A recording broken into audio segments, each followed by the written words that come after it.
A banker slid takeover papers across a Munich table on a bitter December morning, 1959, certain nobody there would object.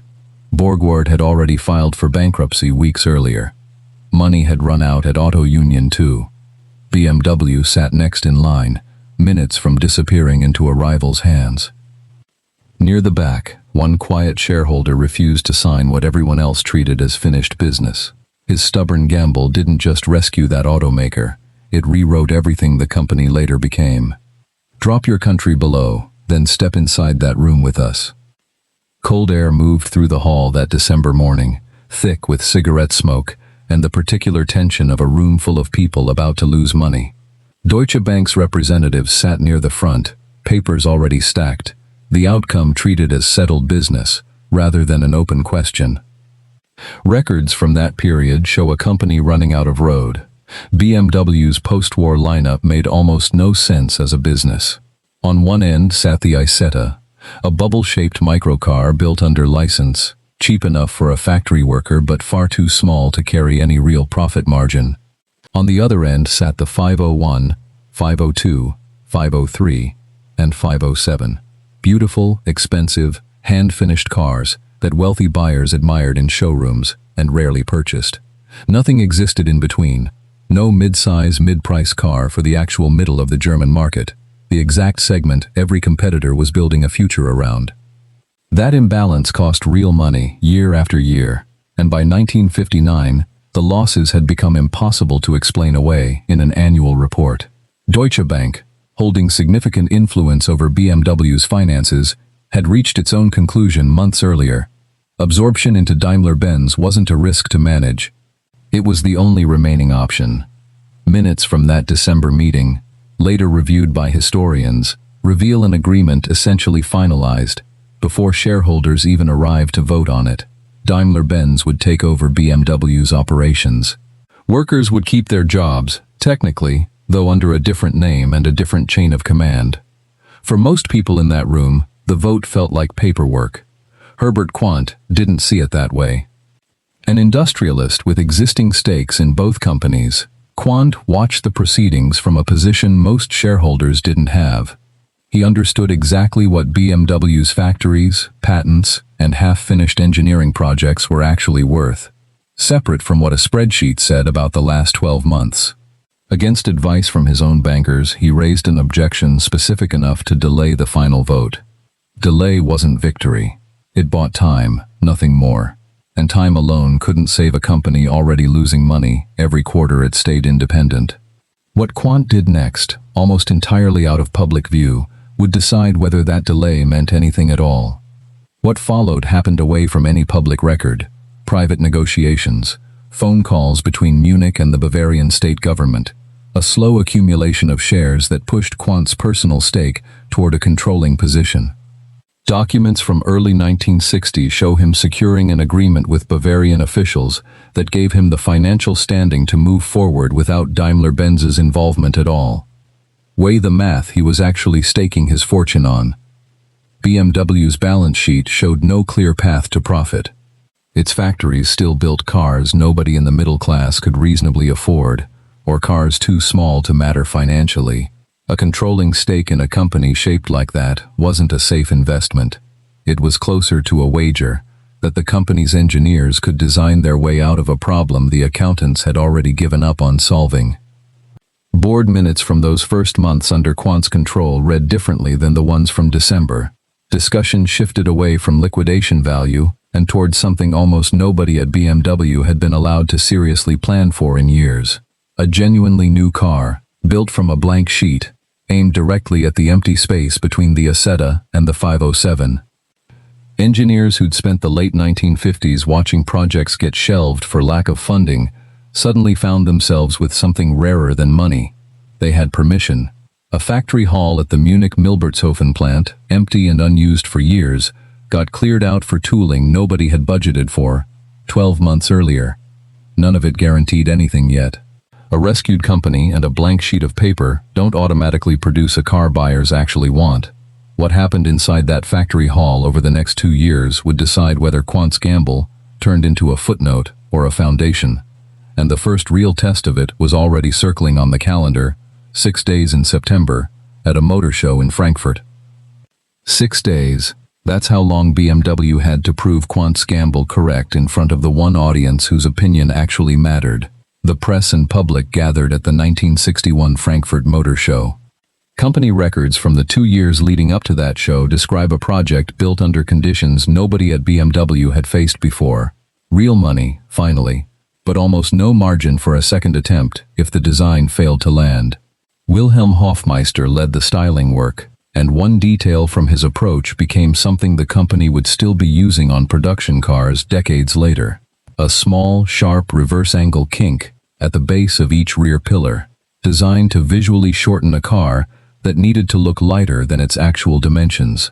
Journalists didn't have a name for it yet. Engineers inside the studio simply called it the fix that made the roofline work.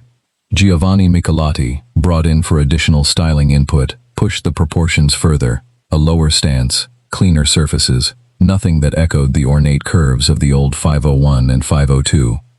Buyers walking past this car needed to feel, within seconds, that BMW had actually moved forward, rather than simply updated an old idea with a new grille. Underneath that new body sat something far less certain, an engine nobody had ever tested outside a lab. If it failed publicly at Frankfurt, no amount of good styling would save what happened next. A fresh 4-cylinder unit, developed specifically for this car, had no direct ancestor anywhere in BMW's existing lineup. Testing logs from Milbertshofen note engineers running prototypes through repeated failures that summer, chasing reliability numbers the company couldn't afford to get wrong twice. Frankfurt arrived in September, and what happened on the show floor surprised even people inside BMW's own delegation. Crowds gathered around the car in numbers company staff hadn't planned space for. Trade press coverage from that week shows visitors returning to the stand a second and third time, drawn by a shape that looked, according to one contemporary account, like nothing else built in Germany that year. Here's where the story usually gets told as a triumph and stops. It shouldn't. A packed stand at a motor show proves people are curious. It doesn't prove they'll spend real money over a year later, once the initial excitement fades and the car actually needs to reach a factory floor. That distance, between Frankfurt's applause and an actual production line, turned out to be the harder problem. BMW hadn't fully solved manufacturing at the volume this car would need if it succeeded. Tooling questions, supplier contracts, and a production timeline that kept slipping meant the car wouldn't reach dealers for another full year. Every month of delay was a month competitors had to catch up, and a month Quandt's stake sat unverified. If you're the kind of viewer who wants the full story instead of just the highlight reel, hit subscribe, because what happens between this Frankfurt debut and an actual customer driving this car off a lot involves a production gamble almost nobody talks about.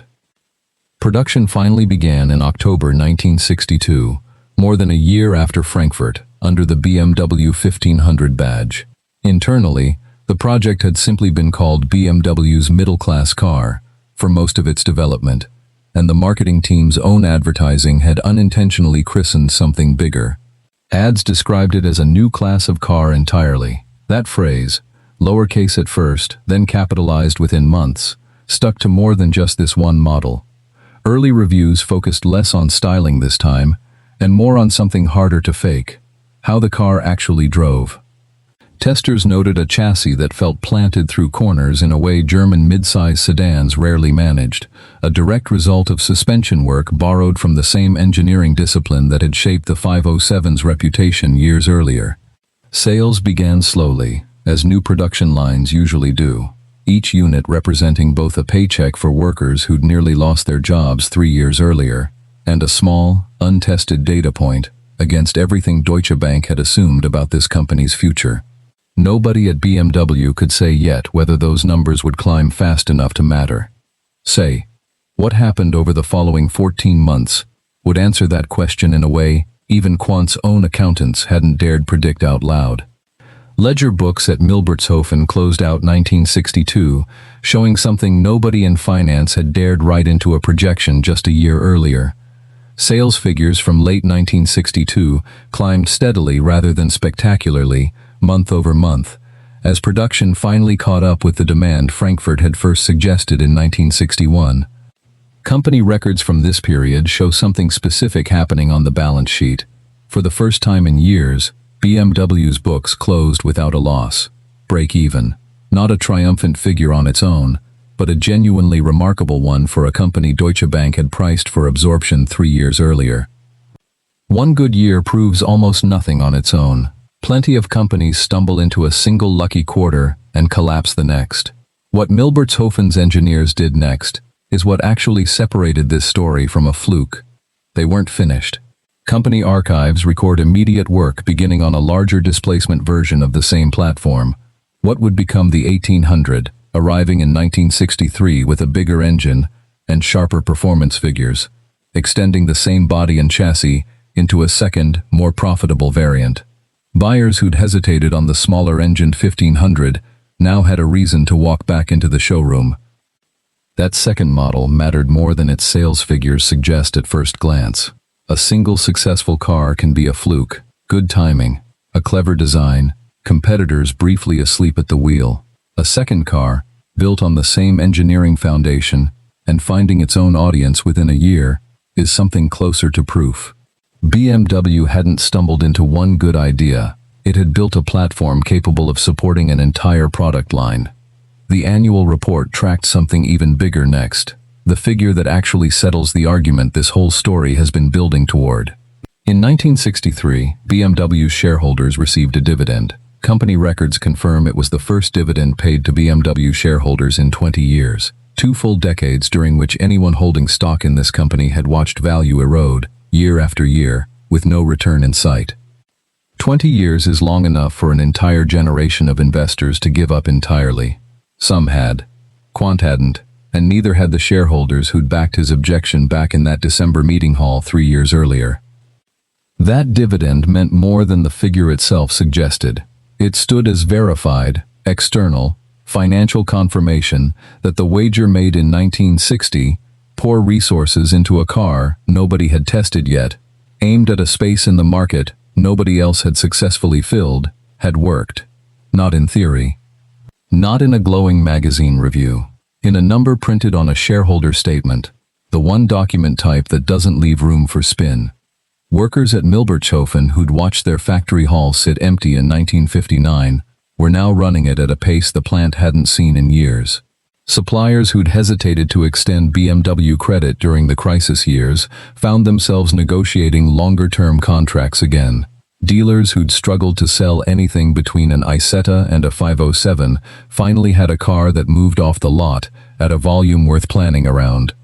What had almost happened in that December haul didn't disappear from the record either. If anything, the dividend made the near miss more visible in hindsight, a reminder of exactly how close this specific outcome had come to never existing at all. Deutsche Bank's original math hadn't been wrong about BMW's 1959 balance sheet. It had simply failed to account for what a stubborn, well-funded gamble on a team nobody outside Munich trusted, yet could produce 3 years later. By the time the 1800 reached full production and the 1500's own sales tapered into a smaller, specialized role within a growing lineup, BMW's finance department had stopped describing the company in terms of survival. The conversation had shifted toward growth, toward expansion, toward a version of BMW that had genuinely stopped resembling the company Deutsche Bank had once priced for a takeover. One figure closed that argument for good, printed in black ink on a shareholder statement nobody at BMW had expected to write in 1959, a dividend, paid in full, 20 years overdue. That dividend check settled an argument no engineer or ad campaign ever could. BMW didn't just survive December 1959. It proved, in hard numbers, that the gamble was right. Which other automaker deserves this same deep dive, boardroom vote and all? Name one below.